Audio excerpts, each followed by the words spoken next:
Bonjour. Le lectionnaire de cette semaine nous offre un texte de l'Évangile selon Jean, qui est souvent appelé Jésus le bon berger. Et beaucoup, on aime cette image-là, il y a beaucoup de sermons autour de ça. Puis aussi dans le lectionnaire, il y a le psaume 23, Le Seigneur est mon berger. Cependant, cette semaine, c'est un autre verset ou deux, trois versets de ce passage-là qui a attiré mon attention. Euh, et c'est verset 24. Les Juifs se rassemblèrent alors autour de Jésus et lui dirent: Jusqu'quand vas-tu nous maintenir dans le doute? Si tu es le Messie, dis-nous-le clairement. Et Jésus leur répondit: Je vous l'ai dit, mais vous me ne croyez pas.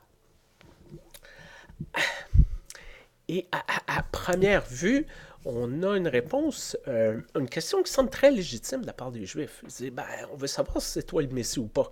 Et est-ce que faut qu'on te suive ou on ne te suit pas? Et la réponse de Jésus peut paraître un peu baveuse, là, tu sais, comme, mais, je vous l'ai dit, mais vous êtes trop niaiseux pour comprendre, vous n'êtes pas assez intelligent. Ben là, Jésus n'est pas supposé être gentil, pas supposé être aimable.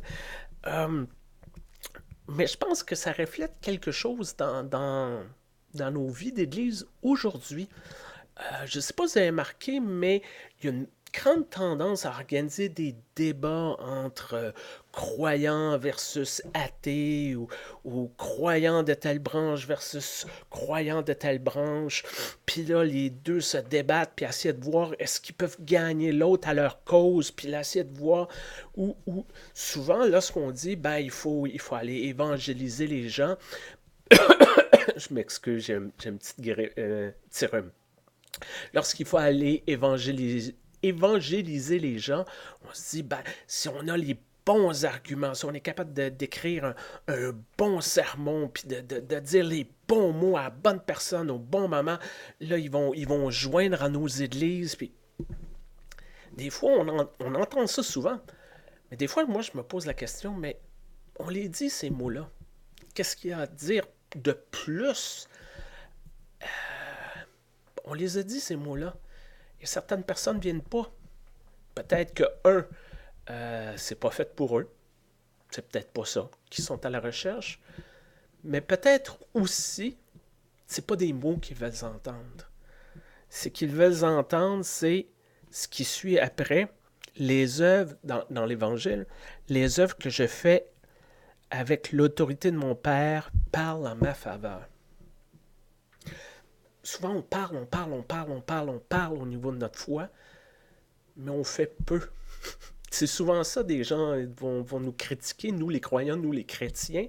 Vous êtes bien bons pour parler, mais quand c'est le temps d'agir, là, on dirait que c'est complètement à l'opposé. Vous parlez de pardon, puis de générosité, puis vous êtes une bande de cheap, puis que vous avez des vieilles rancunes. Puis... C'est ça, souvent, les gens veulent voir, c'est des gens qui vivent leur foi.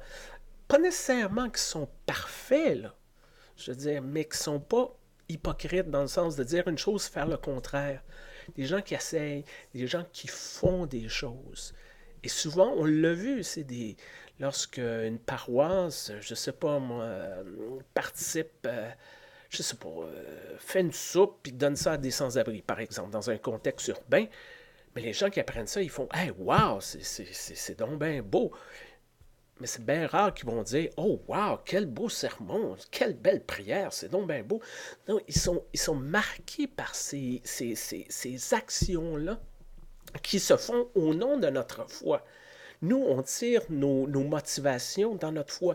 D'autres personnes font des bonnes choses et tirent des motivations dans d'autres choses. Nous, c'est dans notre foi en Dieu, c'est dans les paroles, l'exemple que Jésus nous a donné, et puis qu'on veut suivre, qu'on veut imiter, qu'on marcher dans ses pas.